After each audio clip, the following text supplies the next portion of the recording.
Pues mira, voy a hacer preguntas, según yo, inteligentes. Entonces, son muchas, pero las voy a dividir por secciones y voy a ir encaminando la conversación un poquito. Y pues me gusta la forma en la que platicas, que es a través de historias. Ajá. Entonces creo que eso puede conectar mucho. Primera, momentos de los que te acuerdas que hayan definido tu vida en este mundo, o sea, la persona que eres hoy. Tanto en temperamento, carácter, decisiones, tener una familia, un negocio, tu mentalidad. Pues momentos que me marquen, que me acuerde. La primera vez que me fui de mi casa, muy chavo, me enojé con mi papá. Me salí de mi casa en una Navidad o Año Nuevo y me quedé a dormir en un hotel en la calle.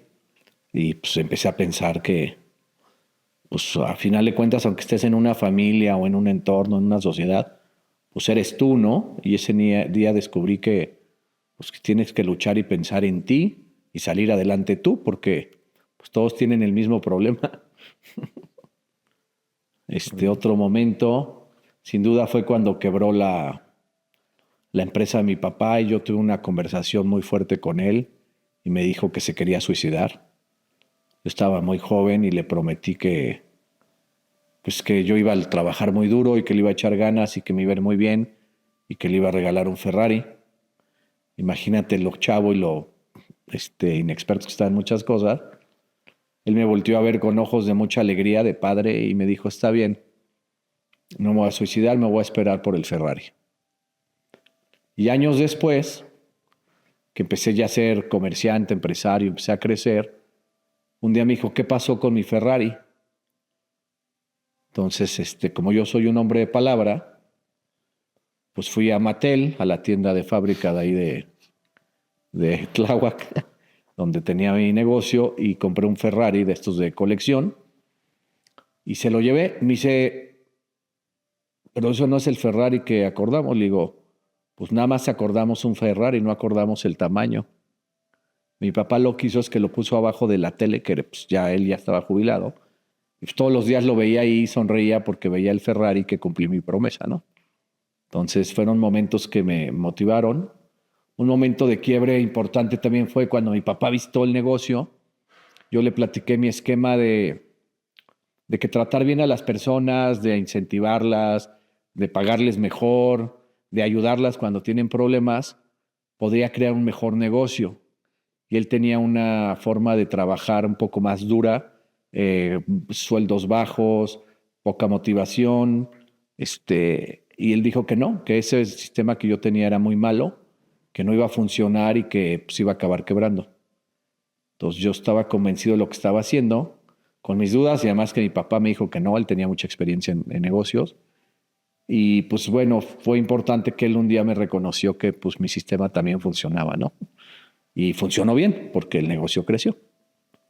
Son de los que me acuerdo así de bote pronto. Sin duda casarme, conocer al amor de mi vida, la llegada de Nisa, mi primer hijo. Cualquier hijo que llega a tu vida pues, es un regalo de Dios y son momentos que te marcan y te hacen mejor ser humano. Lo único que pasa cuando eres papá es que sientes el miedo del compromiso de volverte una mejor versión de ti, porque hay alguien que va a necesitar de ti el día de mañana, ¿no? Son de los que me vienen a la mente ahorita. Y digamos en el ámbito profesional. En el ámbito profesional, pues he tenido muchas experiencias. Una de las primeras fue conseguir mi primer empleo. Cuando quiebra el negocio de mi papá, yo estaba estudiando en la Ibero, traía un buen carro y mi papá de un día a otro me dijo, si quieres seguir estudiando ahí, vende tu carro y búscate un trabajo porque yo a partir de mañana no te puedo dar ni un peso. Yo al principio creí que era una broma, pero pues ya cuando me di cuenta que era en serio, pues me puse a buscar trabajo. Y ahí con un amigo de la universidad que su papá era restaurantero, él ya me había ofrecido trabajo. Yo trabajaba con mi papá medio tiempo y me pagaba muy poquito. Entonces decidí que para poder pagar mi colegiatura, pues necesitaba vender lo único que tenía, que era mi persona. Entonces, si yo tomaba el empleo muy rápido, aunque tenía mucha necesidad, pues me iban a pagar poquito y me iban a ir creciendo con el tiempo. Entonces, en la negociación con mi cuate le dije, no, mira, la verdad es que ahorita estoy con mi papá, estamos viendo ahí unos temas, no quiero dejarlo, anda con problemas en el negocio. Y me hice un poquito del rogar un par de meses. Él me volvió a insistir en que quería que me jalara a trabajar con él en una comercializadora para surtir a los restaurantes. Y yo le dije, bueno, pero pues ¿cuánto me vas a pagar? Yo con mi papá, no sé, ganaba 1,600 pesos al mes, que era nada. Y este cuate me dijo, pues ¿cuánto necesitas? Le digo, pues mira, para salirme más o menos, pues yo necesito por lo menos 4,000. Y me dice, mira, para que ya no le dudes, te vengas a trabajar conmigo, te voy a dar los 4,000 y te voy a hacer socio de la empresa al 15%. Tú no inviertes capital, inviertes trabajo. Si la empresa crece, pues, te va bien. Entonces, aprendí que se pueden hacer negocios sin dinero, de saliva, como dicen ahí vulgarmente, y pues lo que tienes que hacer es creer en ti. O sea, porque nadie le puede poner precio a lo que tú vales, porque nadie te conoce.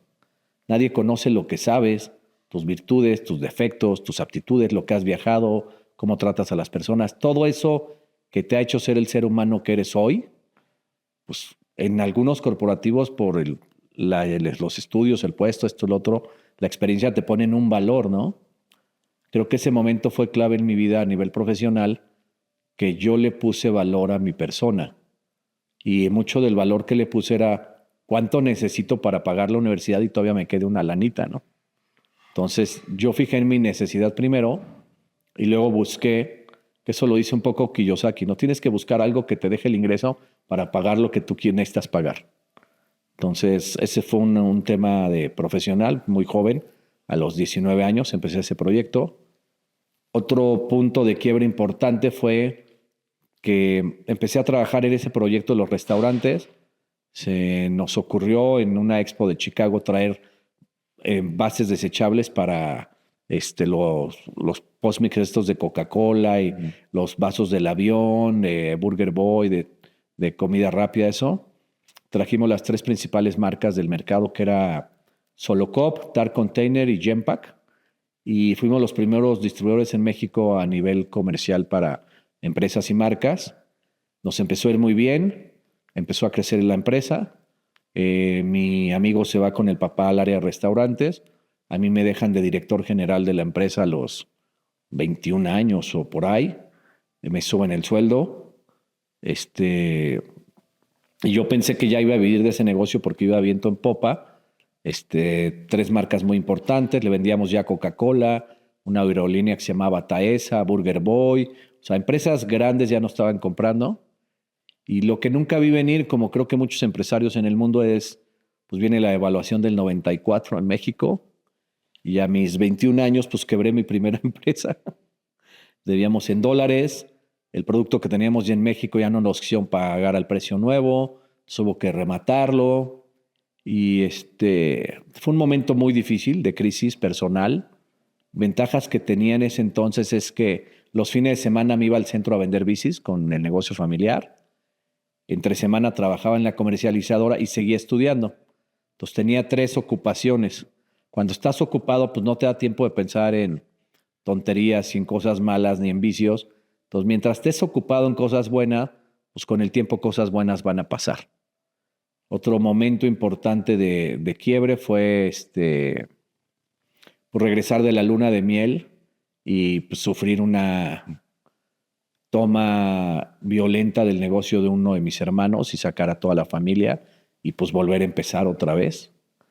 Entonces, el camino al éxito o a lograr cosas en la vida, pues no es recto, es una carretera accidentada con baches, topes, deslaves, pero pues tienes que seguir adelante porque tú no sabes cuál de esas cosas va a ser un maestro.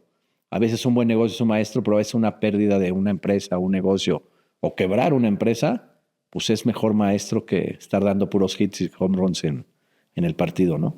Claro, de los éxitos no aprendes mucho. Así es. Ok. Hablando justo de crisis y de baches, ¿cómo lidias con una crisis?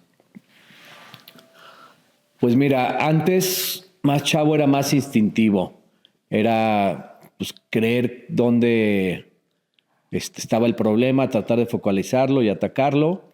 que muchas veces no lo encuentras o no lo visualizas como es, te confundes.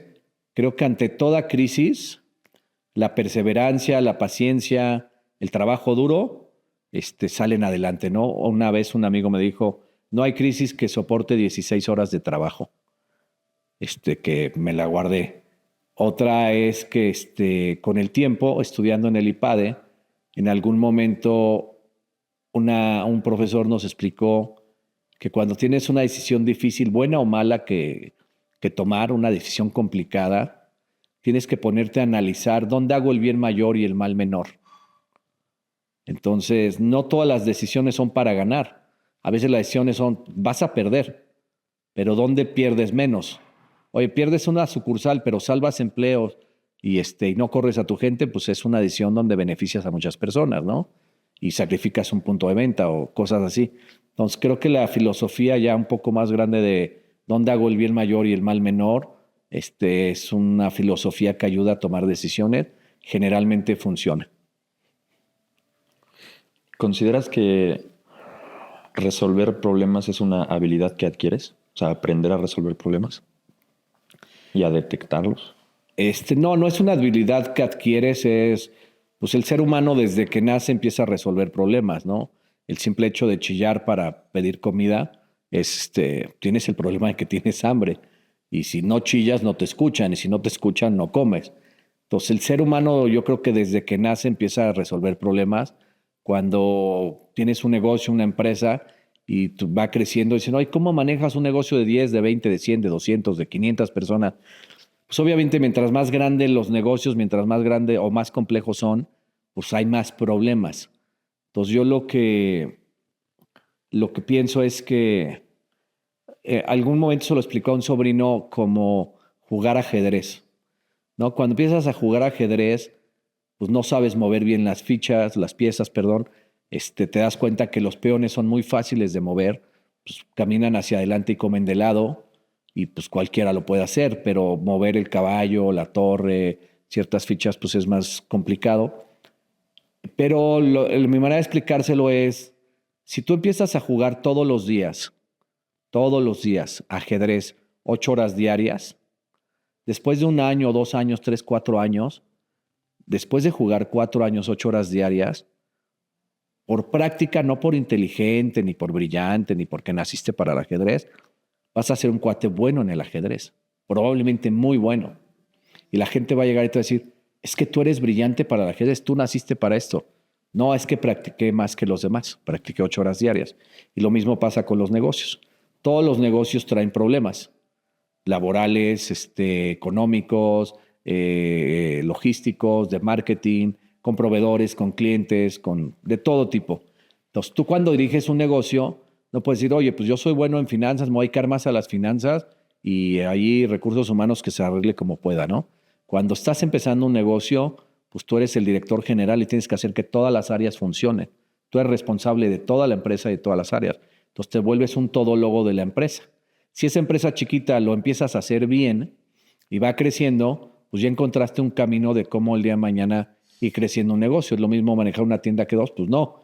Son doble de rentas, doble de gastos, doble de personas, doble de problemas. Pero estás acostumbrado a resolver problemas. Para poder resolver problemas tienes que entender que el problema se tiene que solucionar. No puedes darle la vuelta, decir mañana o después. O sea, cuando hay un problema, tienes que enfrentarlo y solucionarlo. Si no puedes solo, pide ayuda. Muchos problemas crecen porque la gente tiene miedo de pedir ayuda, vayan a pensar que eres medio tonto o incapaz o no sé, pero generalmente cuando pides ayuda, la gente ayuda. Entonces, los problemas van a existir siempre, es parte de nuestra vida, ¿no? En lo personal y en lo profesional. ¿Cuáles son los beneficios del dinero? Los beneficios del dinero pues, son muchísimos, depende de cómo lo quieras usar, ¿no? La gente se pone metas con el dinero a veces de crecimiento para adquirir patrimonio, casa, carros, cosas personales. En mi experiencia personal, el dinero pues siempre es una preocupación cuando vas creciendo, más cuando estás joven, porque es cómo le voy a hacer para vivir como vivía con mi papá ¿no? Para tener una casa, un carro, viajar. Decía, ¿cómo le hacía este cuate? Y cuando eres joven y estás terminando la universidad o a media universidad, dices, pues no veo cómo le voy a hacer, o me voy a tardar 20 años en comprar una casa así. Pero yo cuando ya tuve que empezar a trabajar por necesidad, porque pues, la vida me empujó, pues sí había esa preocupación por el dinero, de volver a vivir la vida que teníamos, el nivel económico que teníamos, y era, en algún momento era angustiante y había prisa de ganar dinero, ¿no? Con el tiempo me di cuenta que pues, los días tienen 24 horas y que no puedes trabajar más de 24 horas o 16 horas porque tienes que dormir, tienes que comer, tienes que tratar con tu familia, amigos, novia o lo que tuvieras en el momento. Y pues hay un tiempo limitado para generar o para producir. Entonces el dinero, yo en alguna entrevista que me hicieron que no les pareció mucho al principio, la respuesta es, el dinero yo lo veo como el agua, ¿no? Si tú liberas el dinero para que mucha gente a tu alrededor tenga beneficios con ese dinero, pues das vida y el agua en cualquier lugar florece, ¿no? Si tú lo estancas porque nada más lo quieres para ti, quieres llegar a ser el más rico del panteón, como dicen, pues ese dinero el día de mañana no lo puedes usar. Es como el agua estancada, se pudre, se echa a perder, se llena de mosquitos. El día de mañana no te sirve ni a ti ni para curarte, ¿no? Entonces, mi concepción del dinero es que tiene que fluir, tiene que rodar. Dicen que por eso la moneda se hizo redonda al principio, ¿no? Para que ruede y mucha gente pueda disfrutar de los beneficios del dinero. Al final de cuentas es un modo de intercambio. ¿Qué intercambias? Esfuerzo, inteligencia por comodidades, por placeres, por viajes, por cosas que te llenen a ti mismo. Dicen ahí los grandes cánones que el dinero mejor invertido en la vida es el que te inviertes en ti mismo para ser mejor persona. Aprender otro idioma, una maestría, tocar la guitarra, no sé, aprender alguna cosa, bucear, cosas así. Cosas que te llenen a ti, que te hagan mejor ser humano. El segundo mejor invertido dicen que es el viajar. Te abre la mente, conoces otras culturas, otros idiomas, gente. Entonces, el dinero es un medio para aprender a manejarlo, aprender a usarlo y tener una mejor vida. Por eso lo decides tú. ¿Qué vas a hacer con el dinero? ¿Para qué lo quieres? En mi modo muy particular creo que el dinero es un medio para que mis hijos, mi esposa, mis seres queridos, la gente que trabaja conmigo, pues logren objetivos personales, objetivos económicos y crezcan tanto en lo material como en lo personal. Ok. En cuanto a esto pues del dinero y también de las personas, existe esta frase que es Your network is your net worth. Es tu red de contactos, es lo que vales. ¿Qué tan cierto crees que sea? Pues es ambigua porque no todo depende de eso. Hay un libro que se llama Grit. Muchas personas que no tuvieron la oportunidad de tener un networking y salieron solos adelante, pues no sé, un tipo Michael Jordan o gente así que con todo en contra a veces o con pocas oportunidades o que fueron bateados muchas veces, realmente el empuje interno que tienen por luchar y salir adelante en la vida los lleva a lograr grandes cosas. No tiene nada que ver el networking. No, el networking es importante de pues, estar en el lugar adecuado, que te vea la persona adecuada, conocer al coach adecuado, estar en un buen equipo, hablando a nivel deportivo, ¿no? Y en las empresas funciona similar. Decía mi papá, a mí no me den, pónganme donde haya, ¿no? Si tú tienes que buscar las oportunidades. Hay gente que nació privilegiada en un networking maravilloso, pero no sabe cómo utilizarlo. No tiene la experiencia para bajar ese networking en su beneficio o cómo él servirle a ese networking y poder ser parte de ese networking, ¿no? Entonces, pues el networking sirve dependiendo, pues cuánto das, el día de mañana verás cuánto recibes. Yo creo que la filosofía del networking es primero tienes que entrar dando, ¿no? Saber romper ese nivel de quiero hacer negocios, quiero hacer dinero y pues conóceme, sé quién, averigua quién soy. En cuanto se rompe el lazo de no confiar en alguien y confías en alguien, pues el networking empieza a funcionar en todos los niveles, ¿no? En el de negocio, en el económico, en el familiar, en el personal. A veces el networking puede ser bueno hasta para tener un compañero de tenis, ¿no? Que pues, mucha gente tal vez dice, no, yo no voy a jugar tenis porque no tengo con quién jugar. Sí. Entonces, lo tienes que usar, sí, pero no es determinante en tu vida. Hay gente que sin networking o con pocas capacidades sociales salió adelante. Entonces, yo creo que todo depende más de quién eres tú y cómo te desarrollas en el mundo. Ok, o sea, no es lo que tienes, sino cómo lo utilizas. Entonces, Lo que tienes eres tú. Ahora, ¿cómo utilizas tus virtudes? Yo le platicaba a algunos papás de las escuelas de mis hijos, que yo creo que a los hijos, más que asegurarles un futuro en temas económicos o propiedades, creo que hay que llenarles la mochila de Dora con 3 cosas: valores, la mejor educación que puedas darle y un buen ejemplo. Si ellos el día de mañana tienen en su mochila esas 3 cosas, pues es muy probablemente que les vaya bien en la vida. Pero también ellos van a decir si las quieren usar o no, no es a fuerzas. Tú es lo mejor que puedes hacer como papá, ¿no? Darles lo mejor de ti. Pero si ellos no las quieren usar o las usan en el momento que no es correcto o inadecuado, pues es el camino que cada quien tiene que recorrer. Todos, yo lo veo en las familias, ¿no? Pues todos viven en una misma casa, mismo techo, mismos padres, misma comida, y pues triunfan y fracasan muy diferente, ¿no? Entonces depende más de uno que del ambiente o de lo de alrededor. ¿trabajo duro o trabajo inteligente? Las dos. ¿Hay momentos en que utilizas las dos?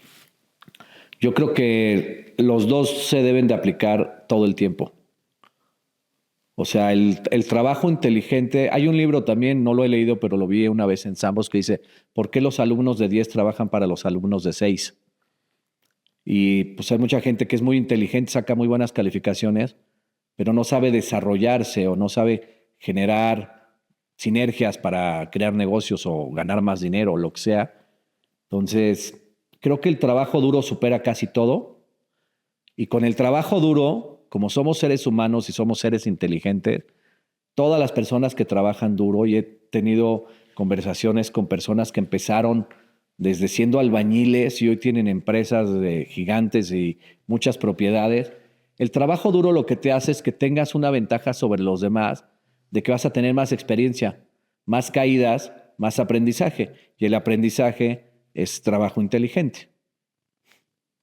Una cosa te lleva a la otra. En tu vida, digamos, al inicio de tu carrera profesional, ¿qué era trabajo duro? Pues para mí trabajo duro en su momento fue estudiar, tener este trabajo en la comercializadora de restaurantes y pues ir los fines de semana, sábados y domingos, días festivos, a vender bicis en el centro. Pues para mí trabajo duro era trabajar todos los días, todas las horas posibles. Yo salía a las 6 de la mañana de mi casa, llegaba a las 10 de la noche, así fueron muchos años. No me molestaba, no me dolía, tenía una meta en mente que era salir adelante, sacar adelante a mi familia. Y cuando volteas hacia atrás y te dicen, oye, es que tú trabajabas 10, 12 horas diarias en la tienda y luego todavía te ibas a una cita o a una cena o algo así, ¿te arrepientes de eso? Le digo, no. Si hoy me dijeran y me ofrecieran que si yo trabajaba duro 5 años iba a estar como estoy, iba a vivir lo que he vivido, pues les diría dónde firmo. Y si me dicen 10 años, pues 10 años. La verdad es que el trabajo duro te enseña muchas cosas. El trabajo duro no son muchas horas, el trabajo duro es hacer muchas cosas en el tiempo que tienes. O sea, yo tenía la opción de irme de fiesta con mis amigos, o tenía la opción de jugar videojuegos, o no trabajar los fines de semana y irme a ver el fútbol, ¿no? Entonces, en su momento, por la necesidad que tenía, decidí trabajar. Se volvió trabajo duro porque era todos los días muchas horas y muchas responsabilidades. Pero pues siempre hay un premio al final del arco iris, ¿no? ¿Y en qué momento se volvió trabajo inteligente, o sea, algo más estratégico? En mi experiencia personal, a mí lo que me ayudó mucho fue entrar al IPADE, empezar a leer casos. Yo era una persona que leía muy poco, no me gustaba leer, empecé a leer realmente y me da mucha tristeza porque empecé a leer a los 40 años. Cuando empecé a leer libros por consejos de un amigo, el Gringo Loco, y entré al IPADE, me di cuenta que podía delegar, que podía crecer, que te podía tener un trabajo más inteligente con menos esfuerzo de horas. Y fue un punto de quiebre en mi vida empresarial y en mi vida personal. Tenía más tiempo, lo usaba de mejor manera y empecé a tener pues, mejores maestros que eran los escritores de los libros o los grandes personajes de la historia, que pues a veces una frase, a veces un diálogo, a veces un texto, ¿cómo se llama? Una estrofa, te mueve, ¿no? Y te dice, me prendió y lo voy a replicar o lo voy a hacer o lo voy a tomar como parte de mi vida, ¿no? Un eslogan. Entonces, mientras más sabes, dicen también que el dinero pasa de la gente menos preparada a la más preparada, ¿no? Entonces, mientras más te preparas, más oportunidades tienes. Ok. Educación financiera. ¿Qué tan importante es esto? Es súper importante, es muy limitada en casi todo el mundo. He viajado mucho, afortunadamente, y he visto que mucha gente tiene éxito porque tiene habilidades o porque trabaja duro. Y mi frase aquí es, mucha gente sabe ganar dinero, sabe hacer dinero, pero poca gente sabe usarlo. No, el dinero puede a veces y regularmente pasa que la gente que a veces gana dinero con poco esfuerzo, por suerte, o ganándose la lotería, 2 o 3 años después de ese evento, pues están igual o peor que como estaban, porque no saben manejar el dinero, no saben cómo usarlo. Yo creo que la riqueza real, no nada más es económica, la riqueza real se crea con el tiempo, con las experiencias, porque tú nada más no enriqueces una cuenta de banco, tener propiedades, enriqueces como persona, saber tratar mejor a la gente, tener conocimiento de otros negocios, de otros mercados, de la competencia, de tus clientes. Entonces, la riqueza real se genera solamente con el tiempo y no nada más es económica. ¿Qué tipo de libros te gusta leer? Me gusta leer libros de emprendedurismo, de liderazgo. Me gusta, por ejemplo, hay un libro que se llama Freakonomics, que son como datos curiosos de la forma de pensar del ser humano, de por qué actuamos de una forma u otra. Libros que te reten a ser un mejor empresario o que te promuevan ideas o cosas que tú no veías o no has visto en tu camino. No leo novelas, no leo cosas de ciencia ficción, aunque la ciencia ficción me gusta mucho. Pero bueno, cuando empecé a leer creí que en ese momento de mi vida lo que más necesitaba era enfocarme en este tipo de libros, porque yo hace muchos años decidí que era mucho más poderoso ser un líder que ser un jefe o un dueño de negocio. Porque a un dueño de negocio, a un jefe, muchas veces no lo siguen a donde quiere ir, pero a un líder lo siguen a donde sea.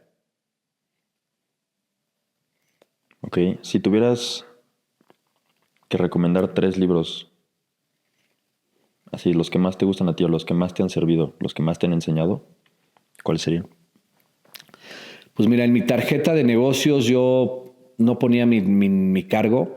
Antes, cuando dabas una tarjeta, que era muy usual aquí en México y en muchos lados dar tu tarjeta, la gente ponía director general o director comercial o cosas así. Yo desde hace algún tiempo dejé de usarlo porque te hablaban más para vender que para comprarte o hacer negocios y no ponía título. Y leí un libro que se llama El líder sin cargo de Robin Sharma y desde hace muchos años mi tarjeta dice Alberto Moreno, líder sin cargo, que fue más o menos en la época en la que decidí prepararme para ser líder. No nada más leyendo libros, ¿no? Yendo a seminarios, viendo videos, YouTube, cosas así y pues hablando con gente más exitosa en el camino.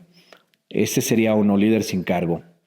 Otro libro que me movió mucho es David y Goliat de Malcolm Gladwell. Es muy recomendable y más para temas si eres papá, habla mucho del tema de los underdogs. Otro libro que acabo de leer hace poquito y que creo que aquí en México deberíamos de leer todos los mexicanos es el de Sueños, de la historia de Xel-Há y toda esta zona de Quintanilla. Este es un libro extraordinario, bien hecho, bien estructurado, con buenas frases. Al final da muchas recomendaciones y te inspira, te invita a emprender, a soñar en grande y a hacer creer que pues, cualquiera tiene la posibilidad de hacer grandes cosas en este país, ¿no? Que a veces nos educan pensando que no. Y aquí el libro te abre la mente, te dices, vámonos. Aprovechando ese tema justo de abrir la mente, ¿por qué crees que las personas jóvenes o ya más grandes nos limitamos? Pues yo creo que el principal factor para que la gente se limite es por miedo. Miedo a fracasar, miedo al qué dirán. No, yo lo expreso con historias a veces cuando platico con mi gente o en reuniones que tengo es más cómodo y más fácil estar en un corral lleno de borregos. Imagínate que hace frío, pues probablemente sea invierno, y están ahí 200 borregos en el corral, pues tan cómodos, tan calientitos uno al lado del otro, está tu familia ahí, están tus cuates, ahí te dan de comer, no necesitas hacer grandes cosas, estás bien. Pero si tú te das cuenta que pues, el corral pues, tiene huecos y pues, un borrego se puede salir del corral y puede empezar a caminar y subir la loma, ¿no? Entonces yo platico que cuando un borrego se sale del corral, a veces por accidente o porque quiere ser diferente, pues los demás ni cuenta se dan que ya se salió. Y si empieza a subir la loma y lo empiezan a ver, su familia, sus amigos, sus seres queridos le dicen, ¿qué haces? Estás loco. Va a venir el lobo y te va a comer. Te vas a caer, te vas a matar, bájate de ahí, vente al corral. Pero si tú sigues subiendo, te das cuenta que todas esas voces de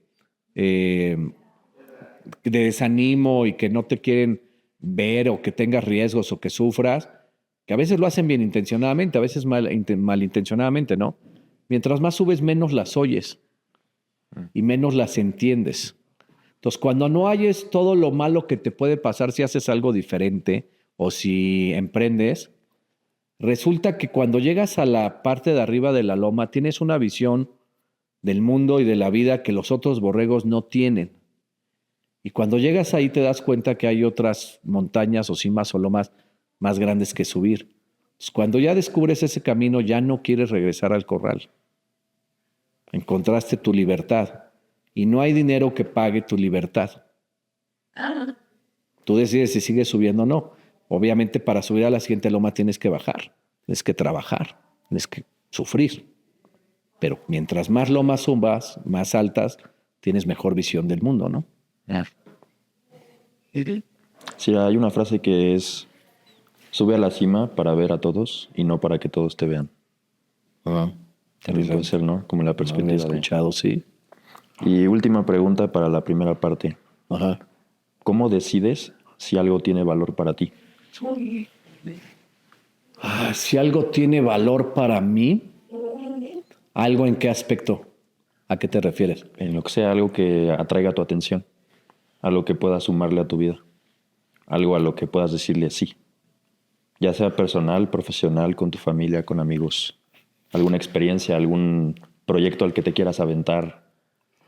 Pues bueno, me pasa que yo soy muy platicador y con el tiempo se me quitó un poco. Soy platicador, pero también era muy introvertido, me daba miedo hablarle a otras personas. De joven me costaba mucho trabajo. Por ejemplo, yo me escondía para que el profesor no me pasara adelante o me preguntara.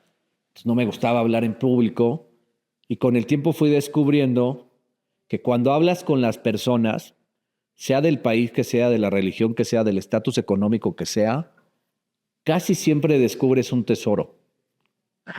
Entonces, tú cuando platicas con las personas y ellos te empiezan a conocer y ver el tipo de persona que eres, tú conoces a la persona que es, empiezas a encontrar valor.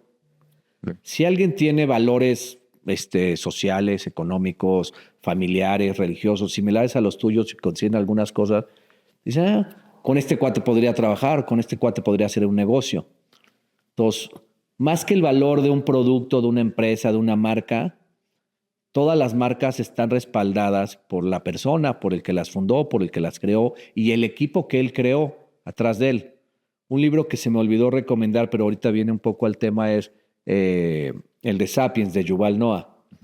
¿No? En una de las reflexiones que yo tuve con ese libro es pues, la gente que tiene la capacidad de contar historias que otras personas creen y trabajan en consecuencia esa historia, que de hecho lo hacemos los padres de familia, el papá y la mamá. Le contamos unas historias a los hijos de cómo es el mundo y cómo deben de vivirlo y si tienen que estudiar y hacer ejercicio y no fumar y bla, bla, bla. Y las empresas y en los gobiernos pasa lo mismo. Llega alguien, cuenta una historia y si la creen, pues los demás trabajan en consecuencia a tu historia o lo que tú estás diciendo. Y es un poco la historia del ser humano, ¿no? De cómo empezó a conquistar el mundo. Entonces, para encontrar valor tienes que conocer la historia o tienes que conocer a las personas. Bien. Puede ser un producto excelente, pero tal vez la empresa es poco ética o no tiene responsabilidad social o esto que pasó con muchas empresas hace muchos años que pues, ponían a niños a coser los balones en Pakistán o en China para las promociones de Coca-Cola y que los prohibieron y se armó un escándalo. Entonces, el valor no nada más es de vista, tienes que conocer un poco más la historia, los valores del producto, los valores de la empresa, para ver si hay un valor donde puedas hacer algo a largo plazo. Hacer negocios de corto plazo, oportunidad, es padre, es emocionante, pero hacer negocios a largo plazo se vuelve un reto. Entonces el valor es diferente, ¿no? Para encontrar valor en algo, pues piensa en algo que pueda hacer a largo plazo. Hasta una amistad, ¿no? ¿Dirías que el cómo analizas el valor ha ido cambiando con el tiempo? Sí, sin duda. Mientras más sabes, más valoras algunas cosas. Por ejemplo, yo antes veía de chavo que decían, es que vamos a ver el atardecer en no sé dónde. Y a mí se me hacía una tontería. Decía, qué pérdida de tiempo gastar dinero y energía ir a ver un atardecer. Pues ahora a mi edad que me dicen, oye, va a ser el atardecer a las 6 de la tarde en la playa fulana de tal, nos queda aquí a 10 minutos, pues vamos a ver. Y ya antes yo de joven que estaba preocupado por ganar dinero y hacer negocios, pues el atardecer era lo que menos me preocupaba. Hoy valoro ver un buen atardecer y si está al lado de mí mis hijos o mi esposa agarrada de la mano de mí, pues es un momento mágico que tiene mucho valor, más que un negocio, un producto, una venta o un diploma, ¿no? Pues con el tiempo el valor de las cosas va cambiando. Okay. Conocer para darle valor entonces. Pues sí, Okay. porque no todo lo que brilla es oro. ¿Te acuerdas de la anécdota de que los españoles cambiaban a los aztecas espejos por oro, ¿no? Sí. Entonces, no te puedo decir, un amigo también del IPADE me decía, no dejes que te vendan espejitos. El valor no está en lo que ves, hay que rascarle un poquito más. Con toda la experiencia que tienes viviendo en este país, negocios personalmente, con una familia, ¿qué crees que necesita México? ¿Que necesitan en México para salir adelante como país? ¿Qué necesita en este momento? O sea, Pues mira, nosotros hace muchos años creamos una fundación que se llama Pon a Rodar Mis Sueños. Y cuando nosotros ya teníamos resuelto el tema de empresa, económico, familiar y muchas cosas, dijimos, oye, la vida nos ha premiado por el esfuerzo, por salir adelante, por ser honestos. Entonces decimos que había que devolverle a México, a tu país, a tu gente, un poco de lo mucho que te ha dado, ¿no? A nosotros nos encanta nuestro país, nos encanta vivir aquí, estamos muy orgullosos de ser mexicanos y viajamos mucho por el país, conocemos todo el país, lo hemos recorrido varias veces por carro, ¿no? Y pues te das cuenta que la gente es buena en general, hay gente muy buena, muy amable, te abren la puerta de su casa, tienes un problema, te ayudan. Y es el tipo de gente que dices, pues vale la pena, ¿por qué no progresa este país? Y pues de las cosas que vimos fue la educación. Es un país que no lee, es un país que tiene rezagos educativos en muchas zonas del país, que difícilmente los niños pueden llegar a la escuela porque tienen que caminar más de una hora. Nuestra fundación se dedica a ayudar a niños que tienen que caminar más de una hora para ir a la escuela.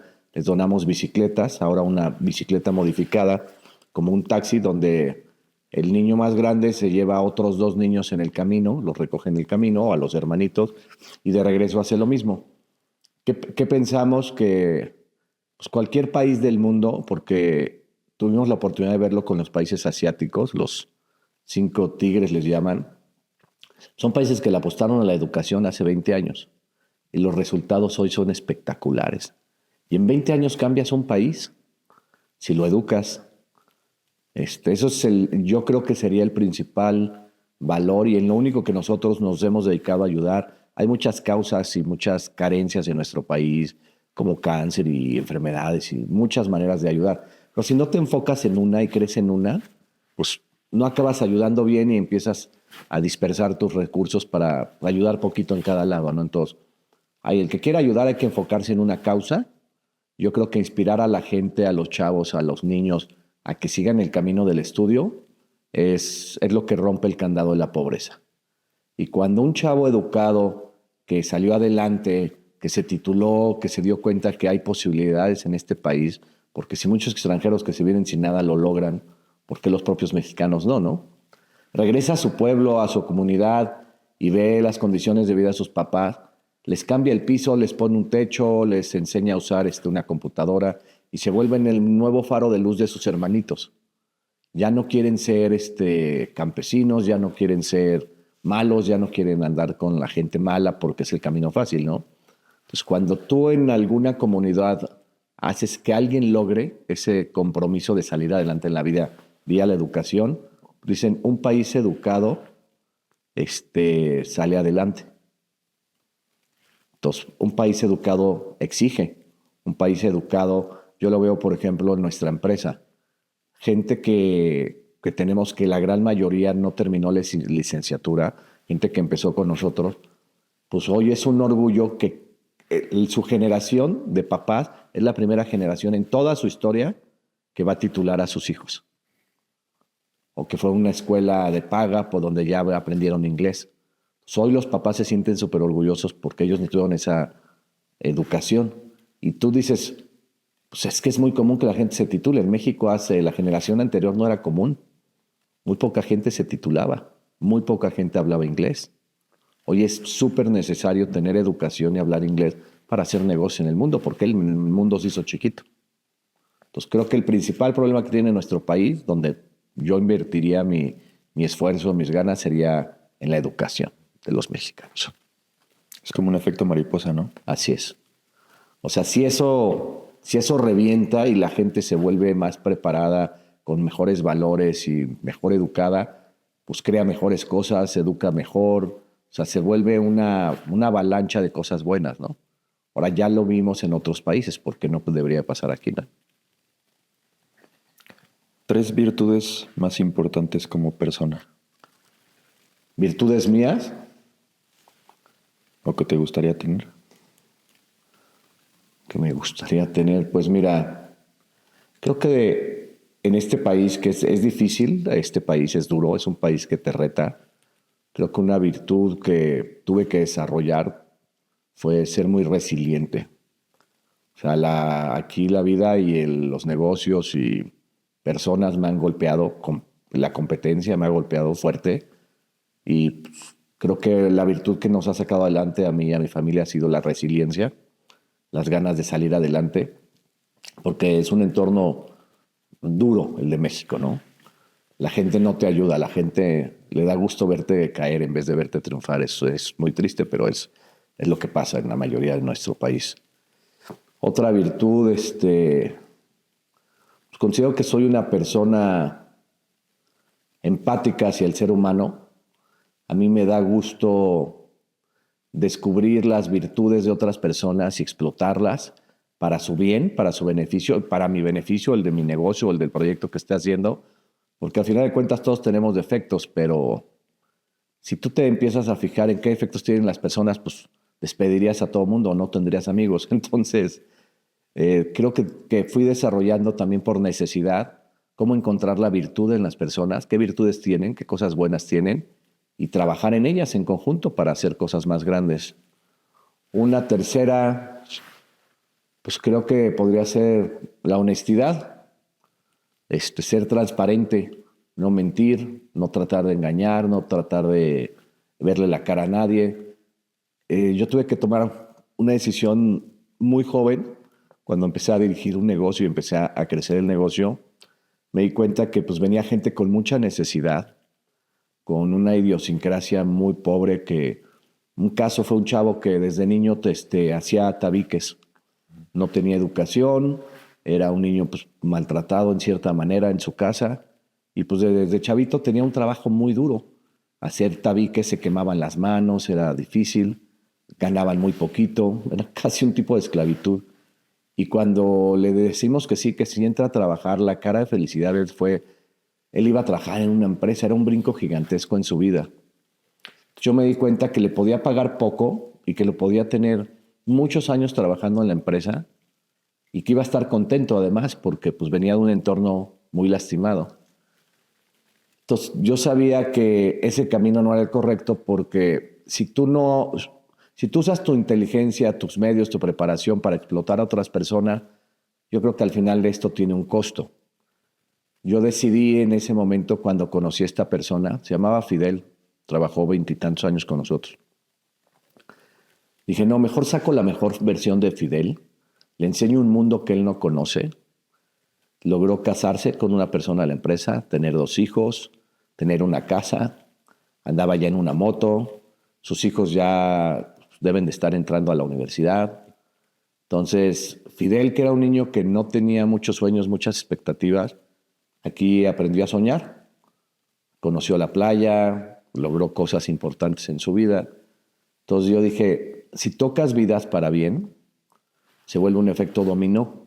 Este cuate va a ayudar a alguien más y se vuelve como una cadena de favores. Entonces cambiar un poco el psique en vez de pensar en mí, pues pienso en una comunidad. Y si sacas adelante una comunidad, esa comunidad va a sacar adelante otra comunidad. Se hace un efecto repetitivo de hacer bien las cosas. Me lo criticaron mucho, me dijeron que no iba a funcionar, que la gente no iba a entender, que ha llegado gente buena y gente mala, pero los buenos, los que salieron adelante y aprendieron, pues hoy su vida es muy diferente a lo que era hace 20 años, ¿no? 3 habilidades más importantes para el éxito. Habilidades para el éxito. Pues bueno, más que habilidades, yo creo que tienes que ser congruente. La congruencia con lo que quieres, lo que dices y lo que haces. ¿No? Si no eres congruente y tratas de engañar a los demás, a veces con palabras, con tu apariencia o con actos, la gente tarde o temprano se da cuenta. Y nadie quiere hacer tratos con gente deshonesta. Entonces tú tienes que ser lo que dices que eres o lo que aparentas que eres, tienes que serlo. No puedes. Yo he visto gente que reza mucho y se da golpes de pecho y que Dios te cuide y bla, bla, pero pues por atrás son bien tranzas o muy deshonestos, ¿no? Entonces dan una fachada y su realidad es otra. Entonces, otra vez regresamos un poco a la honestidad. Creo que es una habilidad que hay que tener. Otra habilidad importante es saber tratar bien a las personas. Hoy con el tiempo, a mis 52 años, que esa no la aprendí gracias a un amigo también que me empezó a enseñar mientras tú más amable y mejor tratas a las personas, tu vida está llena de regalos maravillosos. Se lo explicaba a una persona hace poquito. Tú das una cajita así, un regalo, con una buena intención, y atrás esta persona después te regala una caja de 10 veces el tamaño porque está muy agradecida contigo. Porque fuiste la única persona que fue amable, que lo trató bien o que le ayudó en un problema importante. Entonces creo que esa parte de social, de ser amable, de tratar bien al ser humano, a otras personas, de ayudar, a mí en lo personal se me hace que es la más valiosa. Y la tercera, tienes que ser perspicaz, tienes que ser hábil, tienes que ser listo para detectar oportunidades. Tienes que aprender a correr riesgos. De nada sirve tener un networking si no vas a tomar el riesgo. Hay gente que se lleva muy bien con todo mundo y es el compadre del pueblo, pero pues nunca pasa del corredor, como dicen, nunca crece, porque su trabajo es ser amable, tratar bien a las personas, pero no arriesga nada, no lucha nada, no trabaja un poquito más. Y esas personas se quedan así toda la vida. No quiere decir que sea bueno o sea malo, pero si quieres triunfar en el ámbito de los negocios, tienes que ser también arrojado, ¿no? Tienes que decir, pues va a ver qué pasa y no tener miedo a perder. Si apuestas chiquito, pierdes chiquito. Si apuestas grande, pierdes grande, pero aprendes en grande. ¿Consideras que la comunicación es una habilidad también importante? Sí, claro. ¿Por qué? Pues mira, no importa si eres introvertido o no, porque yo creo que la gran mayoría de las personas crecemos introvertidas en muchos aspectos de la vida. Nos cuesta conectar. El qué dirán, el qué pensarán, si embonaré ahí. Tú creces con ciertas limitaciones sociales, familiares, en un entorno donde yo le digo ranchos, ¿no? Oye, pues si eres güerito puedes entrar a ciertas empresas, si tienes educación, si hablas 2 idiomas.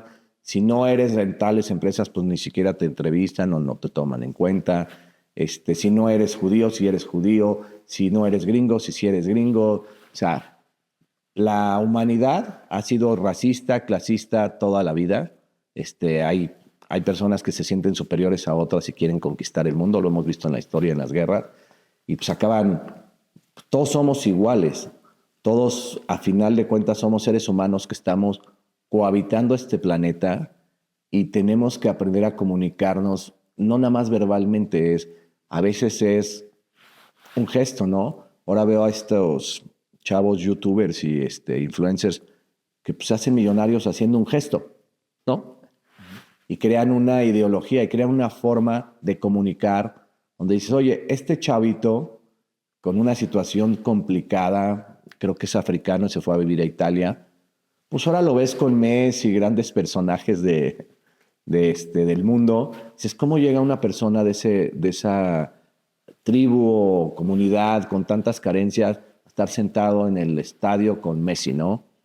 Entonces, la comunicación no tiene que ser hablar muchos idiomas y tener título. La comunicación es qué tan buen ser humano eres, cómo te abres camino en la vida. Y normalmente a la gente buena, la gente amable, la gente con buenas intenciones, yo le digo el bien ser y el bien hacer. La mayoría de la gente los quiere cerca de su vida. No, yo tengo un buen amigo, el gringo loco, que ya lo he mencionado antes, digo, es un cuate que es bueno, ayuda, es amable, se quita la camiseta por ti y pues donde cae, con quien trata, pues todo el mundo quiere ser su amigo. ¿Por qué? Porque es un cuate que trata bien a las personas. Entonces, eso que le abre oportunidades de conocer gente en países, en negocios, y él sabe si las toma o no. Tú no escoges a la familia, pero sí escoges a los amigos y sí escoges a los socios. Entonces, tienes que aprender vía la comunicación con quién y cómo quieres trabajar. La comunicación es una herramienta que el hombre usa para beneficio de uno mismo o para perjuicio de otros. Hay que usarla con sabiduría, ¿no?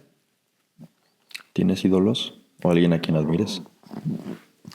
Sí, como ser humano, a mis padres, mi papá y mi mamá, tuve unos excelentes padres, los dos ya fallecieron, fueron una guía moral y de valores muy importante, de ver cómo a pesar de las cosas malas que te pasan alrededor, tú no debes de perder tu esencia, tú debes de saber quién eres y no caer en las provocaciones de la gente mala. Fue una de las grandes lecciones que me dio mi papá.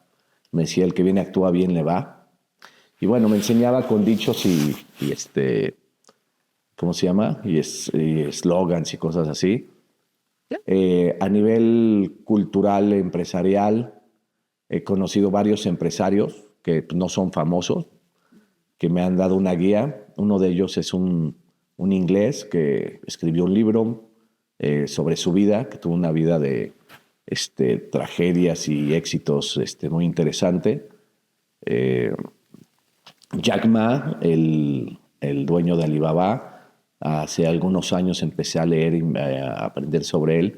Creo que es un buen ser humano, de buen corazón, y que pues, tuvo el éxito por ser persistente y, bueno, ser inteligente, pero es un cuate bien ubicado, con buenas intenciones, y ha hecho cosas que pues, ni él ni nadie se imaginó que podían hacer, ¿no? Cuando China empezó a surgir al mundo, pues, este cuate fue de los primeros que puso la bandera en alto. Entonces, es una persona interesante.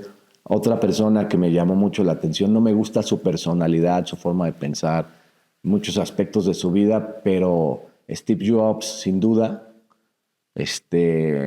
lo que ha hecho, lo que hizo con Apple desde sus inicios, interesantísimo. Una tragedia su vida, pero una gran lección, ¿no? Que pues el dinero no lo es todo, a final de cuentas nunca sabes a qué edad vas a morir, así es que más te vale empezar a vivir y ser feliz desde el día uno, porque cada edad es importante, tienes que ser feliz cada edad, no hasta cuando logres dinero o éxitos personales, ¿no? Otro sin duda sería Mohamed Ali, ¿no? Es un cuate muy controversial, muy querido y muy odiado. Tiene una personalidad complicada, pero pues fue un cuate icónico en la vida, ¿no? Marcó a muchas generaciones. Entonces tenía una forma de pensar rara, pero sin duda mueve gente y sigue moviendo. Entonces, hay mucha gente que admiro alguna parte de ellos, pero cuando lees su historia, pues ves que eran igual de humanos que tú, que tenían un montón de defectos y de carencias, y hasta un lado malvado, ¿no? Otra persona que leí el libro y que sí es uno de mis ídolos, sin duda es Mandela. Son personas que trascienden en la vida, que marcan la historia de este mundo. Entonces, su historia llena de tragedias, pero su forma de enfrentar a sus enemigos y la inteligencia con la que los dominaba, se me hace una estrategia de negocios y de vida brutal para sacar adelante un país, ¿no? Imagínate. Si pudieras escoger a uno de ellos y hacerle una pregunta, ¿a quién escogerías y qué pregunta le harías? Sin duda Mandela. La pregunta pues probablemente sería de cómo me podría enseñar a mí, en mi pequeño mundo, en mi pequeño espacio, a convertirme en una persona influyente en mi país para ayudar a sacar adelante a mi país como lo hizo con el suyo. O sea, esa sería así como, si hubiera una respuesta o varias respuestas que me dijeran, oye, pues si tú tienes estas características, ven este país con estas dificultades, que sin duda son más leves de las que vivió él en su época con el racismo y todo esto, y me pudiera enseñar algo donde yo pudiera ayudar a mi país y pudiera influir en los jóvenes, sería algo valiosísimo para mí. He visto varias entrevistas en las que personas sumamente exitosas, ya sean deportistas o gente de negocios o en algún otro ámbito, mencionan que no es particularmente difícil ser exitoso, que incluso ellos te podrían dar como un mapa. De punto A vas a llegar a punto B y este es el mapa. Pero ¿estás dispuesto a seguir el mapa? La disciplina, los sacrificios, la constancia, todo esto. Si Mandela te diera ese mapa, ¿lo seguirías? Sí, claro. Si la meta es grande y ambiciosa y sabes que va a ayudar a muchas personas. Mira, cuando llegas a cierta edad y la vida te ha tratado bien en muchos aspectos, no nada más en el tema de negocios o económico, sino familiar, de amigos, de salud, de conocer el mundo, ciertas cosas, dejas de pensar un poco en ti y en lograr cosas y empiezas a pensar en comunidad, en tu país, en tu familia, en tus colaboradores. Te das cuenta que la trascendencia personal no es tan importante hacia afuera como hacia adentro.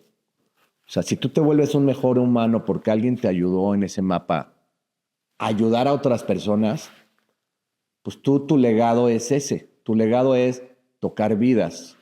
A mí antes de fallecer mi mamá me dejó una carta en la que me decía que yo en su vida simbolizaba la felicidad. Que era una persona feliz y que contagiaba y repartía felicidad en este mundo. Que mi trabajo, y que por favor no lo dejara de hacer, era seguir tocando vidas para bien. Entonces, cuando te encargan un trabajo tan difícil, porque a veces tu vida también tiene muchas complicaciones y muchos problemas, incertidumbres y no sabes qué hacer, pero tienes ya un trabajo que te encargó tu mamá de seguir tocando vidas, ¿no? Entonces, esos mapas, seguirlos, no es fácil porque todos tienen su idea de cómo mejorar el mapa, de por dónde agarrar un atajo.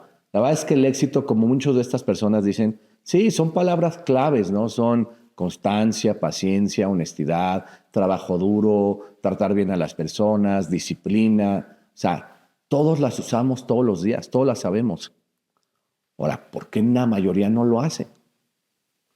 ¿Por qué solo lo hace el 3%, el 1%, el 5%, el 7% de la población del mundo? Porque cada uno cree diferentes cosas. La mayoría de la gente no llega porque busca el pretexto para no llegar. No es el entorno, no es unos padres conflictivos, no es una crisis en su país, es gente. Yo lo he visto viajando a países socialistas y a países muy pobres en Asia. Gente que tenía todo en contra y todos los pretextos para fracasar en la vida, logran ser exitosos. Y logran ser grandes empresarios o grandes guías espirituales. ¿Por qué? Porque unos sí pueden y otros no. Es que era el mismo entorno o peor. ¿Y por qué ellos sí? Es el grit de cada uno, ¿no? Es las ganas de cada uno. Cuando uno despierta y dice, yo no quiero vivir aquí. Yo no quiero sufrir aquí. Yo no quiero estar igual que todos estos borregos. Voy a ser diferente. Me voy a salir del corral y voy a empezar a subir la loma. A ver qué pasa.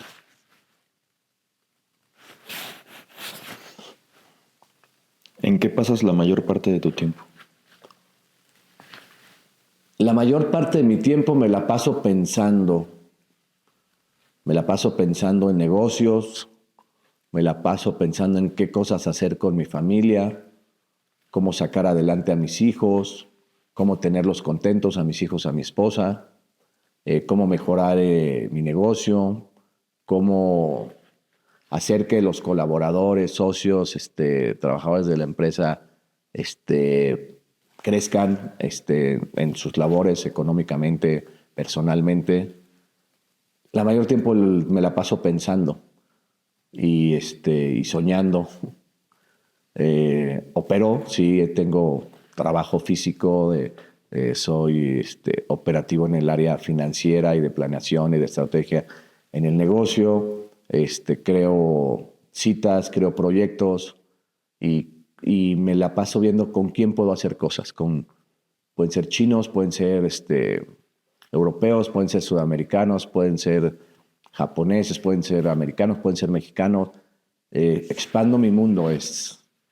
Ya que me di cuenta que pues, los mexicanos podemos jugar en cualquier cancha y nos puede ir bien y que en cualquier lado eres bien recibido si tienes ciertas virtudes, pues me la paso expandiendo mi mundo y mi mente. Ok. ¿Cuál ha sido tu mayor reto como empresario?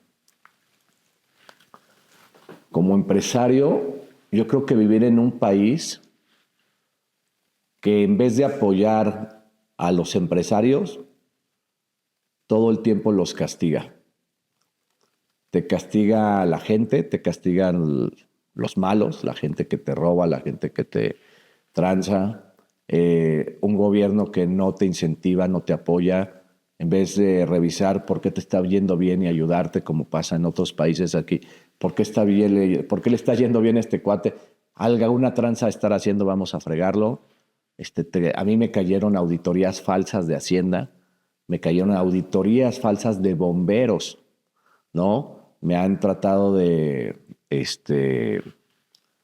como extorsionar, nos han robado, nos han vaciado bodegas, policías buenos resultaron ser malos, o sea, nos ha pasado de todo.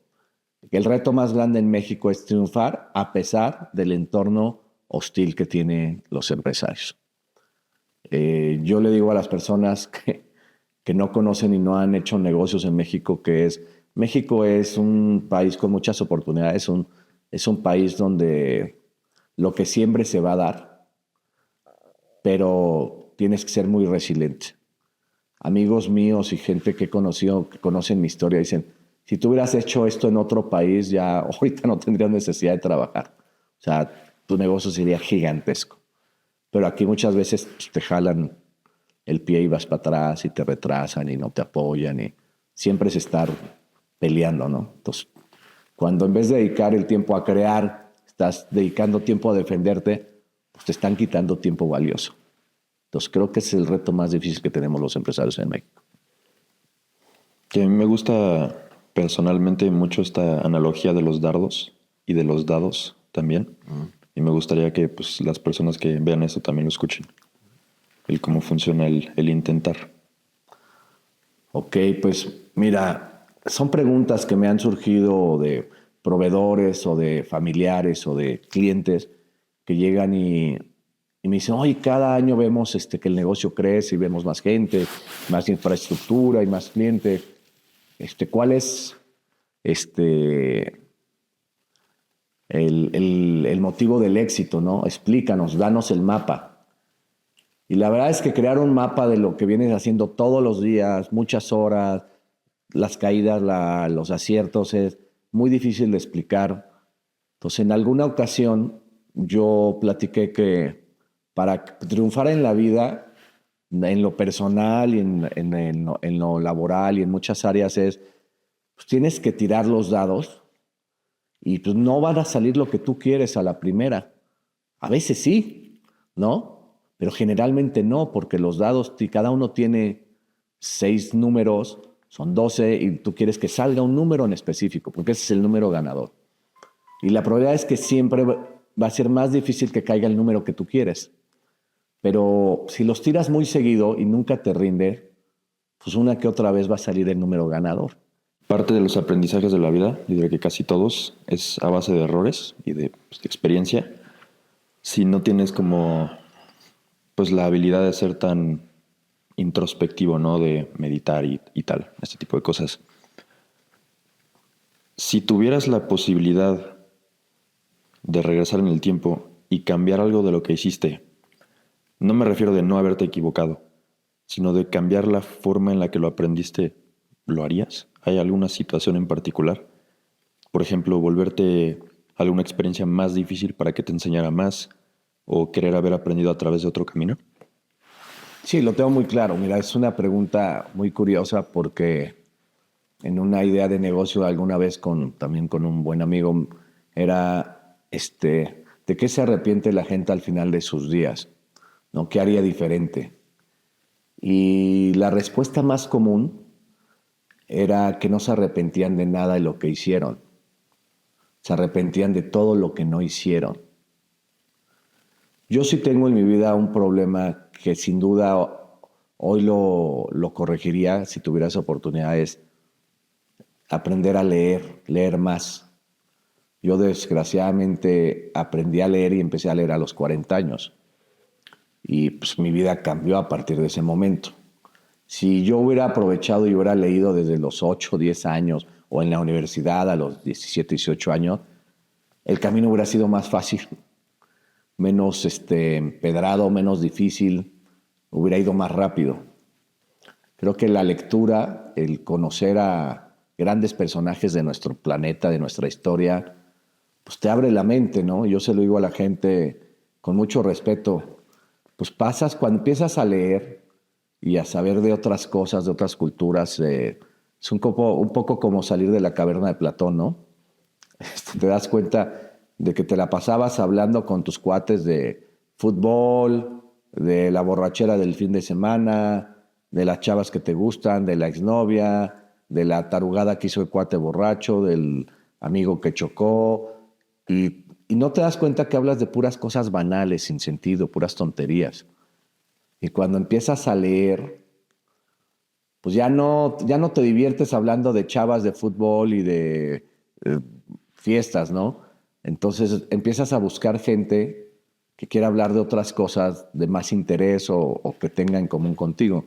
Y empiezas a cambiar de ranchos o de corrales, donde pues vas creciendo porque te das cuenta que conoces gente que pues lee más que tú, sabe más que tú y los tomas como maestros. Yo tenía la oportunidad en la prepa, había un amigo, Rafael, que leía muchísimo, un cuate muy, muy loco en muchos aspectos, muy diferentes en muchos aspectos, pero un cuate que leía como loco. Y a mí me decían, ¿por qué te llevas ese cuate? Ustedes no tienen nada en común. Pues era mi maestro. Me contaba historias maravillosas, viajaba por todo el mundo con su familia, me escribía a veces cartas de los lugares donde iba y pues yo me emocionaba porque era mi única forma de viajar en aquel entonces a través de él y de su cultura, de sus conocimientos. Y mi familia es una familia de viaje, que le gustaba viajar, ¿no? Pero con ciertas carencias. Entonces, yo lo escogí de amigo porque era un cuate que me llenaba de conocimientos, que era mi atajo al no leer los libros, tener amigos cultos. Y ya cuando empecé a leer me di cuenta que pues estuve fuera del camino correcto 40 años, ¿no? Entonces, pues sería el único de lo que me arrepentiría de no haber hecho antes. Pero de todo lo demás, difícilmente. Creo que todo ha sido prueba y error. Así he aprendido yo. Ha sido el camino que además me gusta. Voy y experimento hasta con la comida, experimento hasta con lugares donde voy a conocer que no sé ni a dónde voy a llegar, ni en dónde me voy a hospedar. O sea, sí hay una parte de aventura en mi vida que sigue existiendo, ¿no? Y la practico ahora con mis hijos y mi esposa. Y pues a veces agarramos el carro, vámonos. ¿A dónde? Pues vamos a tal lado y en el camino nos paramos en tal lado y vamos descubriendo hoteles, restaurantes, gente, paisajes, cosas que no tenías planeado. Y eso le da mucho sentido a la vida. Arriesgar. ¿Cuál dirías que es tu defecto más grande? Pues mi papá me decía que mi defecto más grande es que soy muy rencoroso, que no perdono. Y que a él, cuando yo era chico, era el único que le dejó de hablar 30 días y que lo lastimé mucho.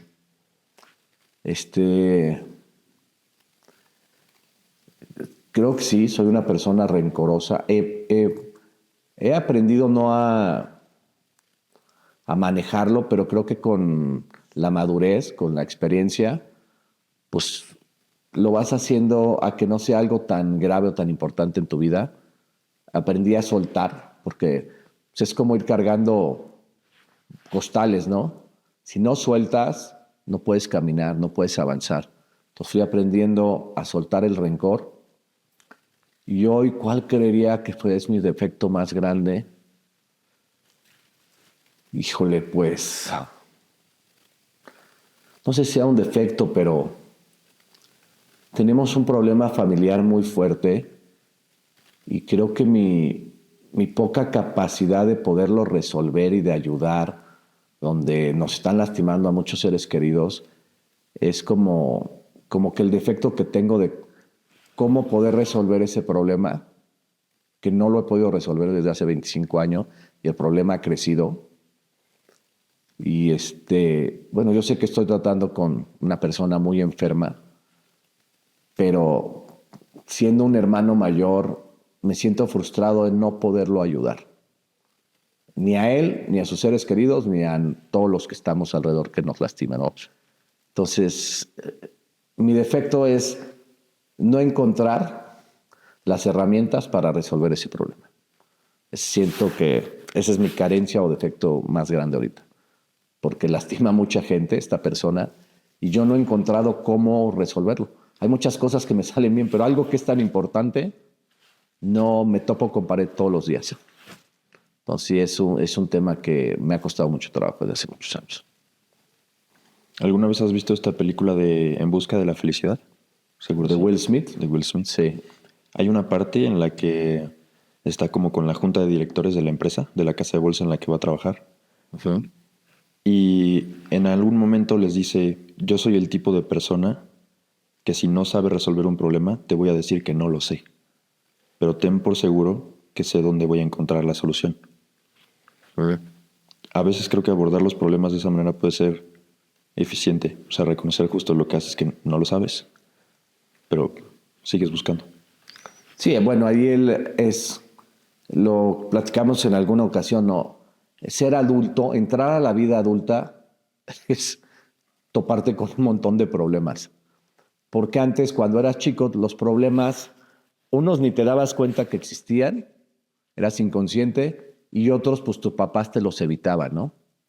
Los papás al principio, cuando los hijos son chicos, quieren evitarle los problemas a los niños para que sean felices, ¿no? Pero te das cuenta que mientras más creces, te vas enfrentando al mundo real. El mundo real es felicidad y problemas. Y si no tienes problemas en la vida, no vas a saber valorar la felicidad. La felicidad no va a ser tan real, va a ser como un sueño, ¿no? Pero la felicidad es tan real cuando los problemas fuertes se resuelven y luchas. La gente, todos tenemos problemas, nadie se salva. En este mundo hay pérdidas, hay enfermedades, hay carencias. Alguien te va a golpear en lo económico, en el amor, en lo familiar, en la amistad. Siempre tenemos problemas y decepciones porque así es la vida. Entonces, el problema es parte de la coexistencia del ser humano. ¿Qué es lo importante? Aprender a resolver problemas. Esta analogía que tú dices es, nadie, por inteligente que sea, es capaz de resolver los problemas solo. Siempre necesitas ayuda. Mientras más te des cuenta y tengas la humildad de saber pedir ayuda, tus problemas se van a resolver más rápido. Esta pregunta me la pidió uno de tus 4 hijos. No te voy a decir quién. Es para que lo pienses, no es nada malo. ¿Por qué 4 hijos? Bueno, cuando conocí a mi esposa, ella venía de una familia de 4 hermanos. Y me dijo que era muy feliz. Ella es la tercera de 4 hermanos. Ellos son 3 mujeres y un hombre. En mi casa somos 4 hijos también, 3 hombres y una mujer. Y yo también le comenté que yo crecí muy feliz siendo una familia de 4 hijos. Yo soy el segundo de los 4. Y pues es padre porque pues con los hermanos chicos pues tienes un poco siendo un poco más grande, la responsabilidad de educar o de cuidar. Y con los hermanos grandes tienes en mi caso yo siendo el segundo, la ambición de ganarle, ¿no? De competir con él y ver sus errores y te va abriendo el camino, quieras que no. Entonces, yo dije, nací en un lugar privilegiado, en un momento privilegiado, porque mi hermano el mayor era muy bueno para los deportes y me jaló mucho a los deportes. Entonces, y yo veía si se equivocaba o algo hacía mal en la escuela y si mi papá o mi mamá se enojaban, yo decía, pues no voy a hacer eso.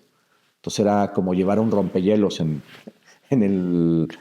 la Antártica, ¿no? Entonces alguien iba enfrente rompiendo el hielo para que tú pasaras. Y se lo agradezco mucho a mi hermano mayor. Ya se lo he dicho, a veces no sé si se acuerde, pero él hizo un gran trabajo por mí. Lo quiero mucho. Y hacia abajo, vivir en un grupo de varios hermanos, pues la verdad es que sentarte en una mesa donde escuchas lo que cada quien hace, lo que cada quien opina, la forma de quererse ganar el cariño de los papás y competir para eso, pues era una dinámica muy, muy padre, muy interesante. Entonces, por eso 4 hijos. Yo platiqué con Itzel hace muchos años y la meta era tener 4 hijos. Y bueno, en estas épocas es muy complicado por la sociedad, la economía y todo lo que ha pasado, pero yo he visto que, por ejemplo, la gente que tiene el tema económico resuelto, pues tiene los hijos que se le pega la gana, ¿no? Entonces nosotros limitamos muchas veces cuántos hijos debemos tener. Como hoy mucha gente no quiere tener hijos basándose en su economía o en si lo van a poder dar una buena vida. Es que cuando llega un hijo, como bien dice, ¿no? Es donde comen 2, comen 3, y donde comen 3, comen 4. Y es cierto, porque uno dice, ¿cómo le hacían los papás de antes para alimentar 12 hijos? Pues hacían lo que tendrían que hacer para que se lograra y lo lograban. Ahora, ¿por qué la gente hoy tiene miedo de tener hijos? Porque se sienten incapaces de mantenerlos y darles una buena vida. Se me hace que no es la respuesta o el camino correcto, ¿no? Pero bueno, no juzgo. Es lo que yo viví, soy muy feliz con mis hijos. No cambiaré a ninguno por nada. Todos son mágicos, especiales, con virtudes maravillosas. Yo no veo mi vida sin alguno de mis hijos. Cada uno de mis hijos tiene una parte de mi corazón muy importante. Últimas 2 preguntas. Hay una frase que me gusta bastante que es para emprendedores y dice, un emprendedor es aquel que brinca al vacío y construye un avión de camino abajo. ¿Dirías que eso es cierto? No. O sea, emprender sí es un brinco de fe, es un salto de fe, pero tú no sabes si vas a poder construir el avión o no, y si el avión va a funcionar o no, porque probablemente en ese brinco de fe te estrelles, ¿no? O sea, tú en el camino vas encontrando los elementos para construir el avión. Si tú das un brinco de fe diciendo, oye, ya tengo todas las piezas y en el camino lo voy armando, es un brinco de fe pues sencillo, porque ya sales con todas las piezas en tu equipaje. Pero si das un brinco de fe donde no tienes ninguna pieza y las tienes que ir buscando en el camino y no sabes si al final del camino vas a construir el avión, es un brinco de fe muy diferente. Yo creo que todos los emprendedores tienen que empezar o empezamos con un brinco de fe, a veces por ambición, a veces por necesidad, a veces por querernos ganar el respeto de los demás o la admiración de un padre o por crecer en una empresa o por salirte del entorno donde vives, donde no estás contento, sientes que no es suficiente para ti, ¿no? Entonces, cada emprendedor es diferente, encuentra las herramientas diferentes, las usa diferente. Y sí, el camino que sigue todo el emprendedor es que sigue construyendo, que sigue arriesgando, que sigue buscando esas piezas. Para algunas personas el avión puede ser de papel, para otras de madera, para otros quieren un jet, otros quieren un avión normal, una avionetita que te lleve a ti y a tu pareja, ¿no? Cada emprendedor en el camino va buscando distintas metas. Creo que el emprendedor real lo que hace es nunca deja de emprender. Ya que logró algo, dice, ¿ahora qué más? Cuando te das cuenta que tiene la capacidad de crear algo, por difícil que haya sido, no te quedas quieto. A mí muchas veces me dicen, ya, ¿para qué te metes en problema? Ya, con lo que tienes estás bien. Pues no estás bien, por eso buscas más. Entonces, es como, si te soy, yo ya estoy satisfecho con la persona que soy. Ya no necesito leer, ya no necesito hacer ejercicio, ya no necesito viajar, ya no necesito conocer el mundo porque ya logré grandes cosas, ¿no? Había esta frase, ¿no? Que decía, ¿cómo decía? Perdón. Mientras más aprendo, menos sé, ¿no? ¿Te acuerdas? Se me olvidaron ahorita las palabras correctas, pero esa es una realidad muy fuerte. Mientras más aprendes, te das cuenta de todo lo que no sabes. Entonces, cuando no sabes mucho o no conoces mucho, pues piensas que así es el mundo. Yo platicaba ayer con mi familia de una experiencia de un cubano que pues nunca había entrado a un Oxxo. En nuestro país el Oxxo es de las cosas más comunes que hay hoy en día, ¿no? Y ves 15 vitrinas de refrescos y dulces y de todo, ¿no? Pero una persona en Cuba que nunca había entrado a un supercito como el Oxxo lleno es una experiencia impactante. Aquí hay todo. ¿Cómo es posible que tengan tantas bebidas de tantas marcas y de tantos sabores? No lo pueden creer. Entonces, ¿por qué no lo sabía que existía ese mundo? Y ya que lo ve, dice, ¿y qué hay mejor que un Oxxo? Pues imagínate cuando entra en Walmart. Vas a volver loco. Exactamente. Entonces tú en tu vida vas creciendo de lo que vas descubriendo, de lo que vas aprendiendo. Creo que el emprendedor, una de las claves del emprendedor es nunca conformarse.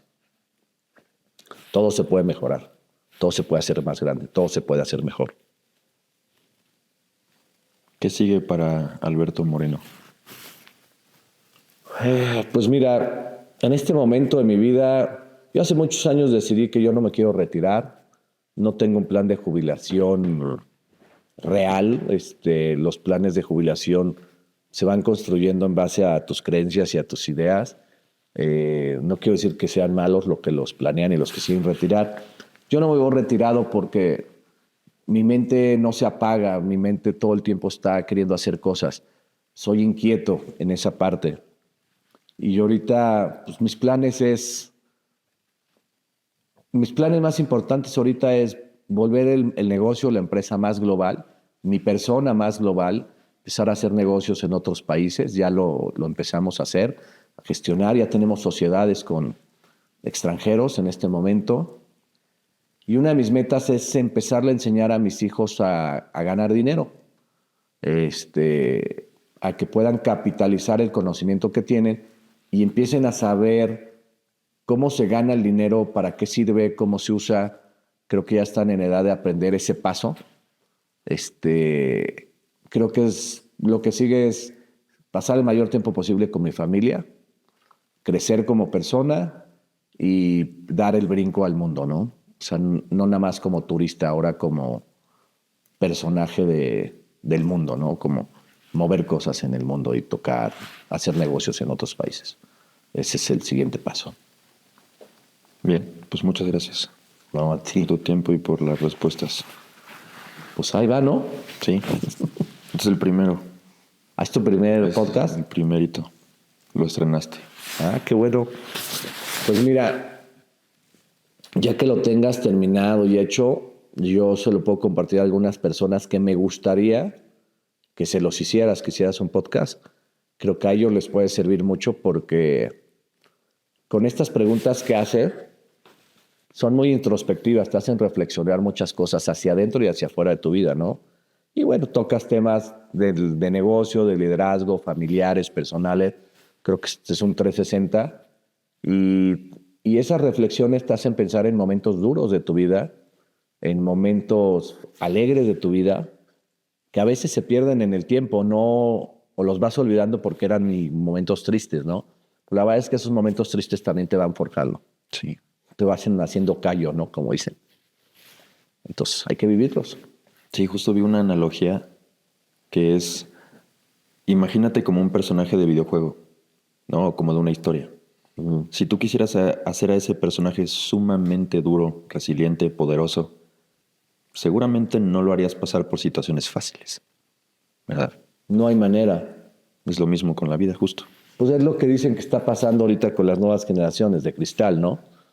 Como la vida no ha sido dura, como los papás no le dieron una nalgada o no los regañaron, pues cualquier persona que les llama la atención o les corrige su trabajo, se indignan, se rompen y se sienten humillados y atacados y agredidos, ¿no? Pero bueno, lo que no han vivido o no viven ahorita en una empresa, la vida te lo va a hacer vivir. La vida, por duro y por inteligente y por capaz que seas, a todos nos pone de rodillas. Y te tienes que levantar. Y cuando te estás levantando, otra vez te vuelve a poner de rodillas. Dices, oye, ya que se agarre otro cliente, ¿no? Pero así es la vida. Todos son clientes. Todos pasamos por ahí. El que no pasa por ahí, bueno, todos tenemos que pasar. No hay uno que no pase. Pero el que no quiera pasar por ahí y evite eso, no va a crecer o se va a tardar más en crecer. Hay gente que tú ves a la gente de 50, 60 años que todavía sigue pues en Disneylandia, ¿no? De la vida y de los negocios, no sé qué, porque no toma responsabilidad, porque le dio miedo ser responsable. Veo gente soltera a mi edad que no quiso ser papá, no quiso tener pareja, que porque no tenía el trabajo ideal y no sé qué. Entonces, ¿cómo es posible que se les vayan 40 años de su vida sin hacerse responsables de su vida, de su persona? Bueno, es un riesgo, es el brinco, ¿no? El salto a lo desconocido. Sí, fíjate que ahora en mi generación he visto de dos. Justo los que son como de cristal, por así decirlo, y hay otros que tienen mucha prisa. Muchísima prisa. Y recientemente igual estuve en otro podcast, yo grabando, en el que este cuate es como terapeuta, pero estudió comunicación y así. Muy, muy inteligente el cuate. Y dice que para estas generaciones que tienen tanta prisa, si ya tienen la prisa y no quieren dejarla, o sea, porque es su forma de ser, es su forma de perseguir las cosas, también deben tener prisa en el desarrollo personal. Y es tal cual lo que decías de como persona primero y lo demás. Pues, primero hay que ser, luego hacer y luego tener. Todo el mundo tiene prisa por tener, pero se les olvida el ser y el hacer. No llegas al tener si no eres y si no haces. Sí, incluso puede ser hasta paradójico, ¿no? Porque no puedes controlar realmente los resultados. Tipo, en relaciones personales puedes enfocarte en ser la mejor pareja, pero no te garantiza que se enamoren de ti. O puedes intentar darle la mejor educación a tus hijos, pero no te garantiza que salgan como tú esperabas. No, nada va a salir, nada va a salir como tú esperas. Imagínate que todo es una licuadora, ¿no? Si tú le metes a una licuadora mucho dinero, drogas, alcohol, prostitución, envidia, maldad, y al final echas mucha miel, ¿no? Para endulzar. Y la mueles bien. ¿Qué te va a salir? ¿Algo bueno? ¿Algo malo? Pues todo lo que pusiste allá adentro nada más que dulcecito. Sí, pero va a ser malo. ¿Sí? Igual y es dulce, ¿sí? O parece que es dulce. La realidad es que es algo malo. ¿Qué pasa si a esa licuadora tú le metes amor, trabajo, honestidad, amistad, resiliencia? No le pones miel. Igual y no va a ser dulce, no va a saber dulce. Pero ¿cuál va a ser el resultado de ese licuado? Algo bueno. Algo bueno. Si tú a tu licuado le pones cosas malas, y aunque nadie se dé cuenta, tú sabes que ese licuado o ese jugo, lo que vas a hacer, trae algo malo. Y le va a hacer daño a alguien, que principalmente es a uno mismo. Entonces, ¿qué le metes a tu cuerpo? ¿Qué le metes a tu mente? Mira, una de las grandes lecciones en mi vida, cuando más apurado estaba preocupado del tema económico, porque quebró el negocio de mi papá, yo trabajé en una tienda, en una ferretería en el centro, la calle Corregidora, y había un señor como de 60 años que vino de un pueblo y era analfabeta, no sabía leer y no sabía escribir. Y era un negocio familiar, trabajaban ahí primos, tíos, era un negocio de muchas familias. Y yo, estando muy chavo, yo tendría 17 años, me puse a vender unas, le llamaban la conexión de manguera y conexión de gas, que era la parte metálica que metías en la manguera para conectar el macho y la hembra. Ahí en la calle me llegaban de la fábrica de un tío en San Luis, yo agarraba un diablo, las cargaba y las vendía. Y este señor me quería ayudar, le decía, no, es que este no es negocio de aquí, es un negocio aparte. Me decía, no, yo lo acompaño, joven moreno, para que usted no las cargue. Ándele, don George. Y le invitaba a un taco, un jugo, no sé. Y empezaba a platicar con él. Yo sabía que él era analfabeta, que no sabía ni leer ni escribir. Pero fue de las personas que me dio de los consejos más grandes de mi vida. Él me dijo, mire, yo conozco a casi toda su familia. Todos han pasado por esta tienda. Sus tíos, sus primos. Me dice, a usted es al único que le va a ir bien. Yo le decía, don George, ¿qué está diciendo? Me dice, a usted le va a ir bien en la vida porque usted es el único que sabe que en el trabajo no hay atajos. Digo, ¿perdón? Sí, nunca se le olvide esta frase, en el trabajo no hay atajos. La gente que trabaja siempre encuentra el camino. La gente que quiere ser más lista, más hábil, que quiere el trabajo inteligente que le llaman y quiere buscar esos atajos, no va a encontrar el camino, aunque lo tenga enfrente. Las palabras de ese hombre se volvieron realidad 20 años después. Fue así como si hubiera sido un ángel o un mago en mi vida. Hoy lo recuerdo, su cabello, su cara rojiza, sus manos grandes, tiesas, llenas de arrugas del trabajo duro. Era un cargador y fue uno de mis grandes maestros. Mágicos momentos, ¿no? Que te cambian la vida Sí. y puede que ellos ni siquiera lo sepan. Sí, mira, yo le digo a mis hijos que pasa normalmente en las empresas que cuando entra la nueva generación te das cuenta que el papá está obsoleto, que no conoce las nuevas tecnologías y que es medio tarugo y no sabe hacer bien las cosas y tú eres mucho mejor que él, ¿no? Y ese golpe generacional en las empresas es muy duro. Pero yo aprendí que el que no oye consejo no llega viejo. Si tú pides consejo, no siempre te van a aconsejar bien o te van a dar el consejo que tú buscabas, pero eso tú lo vas a juzgar. Pero si no quieres oír consejos porque nada más crees en una sola persona y te crees muy listo, el camino va a ser más largo y más difícil. Este señor me daba consejos. Yo podía decir, yo estaba estudiando en la universidad, en la Iberoamericana. ¿Por qué oír el consejo de un cuate analfabeta que tenía el sueldo más bajo de toda la empresa, no? ¿Por qué escucharlo siquiera? La mayoría de la gente no le tomaría importancia. Pero ¿por qué no? Los grandes maestros no son los que están sentados en una oficina gigantesca con un Rolex o con un carrote estacionado. A veces ellos no tienen tiempo ni de enseñar ni de compartir. Los otros sí tienen tiempo de compartir y de dar. Esos son los buenos maestros. Sí. Mucho que aprender. Voy a ver yo creo que varias veces. Sí, mira, pues me voy acordando de cosas que me han pasado, porque no eres tú el que se forja solito, ¿no? Te forja las condiciones, el clima, el entorno, las pérdidas, los fracasos.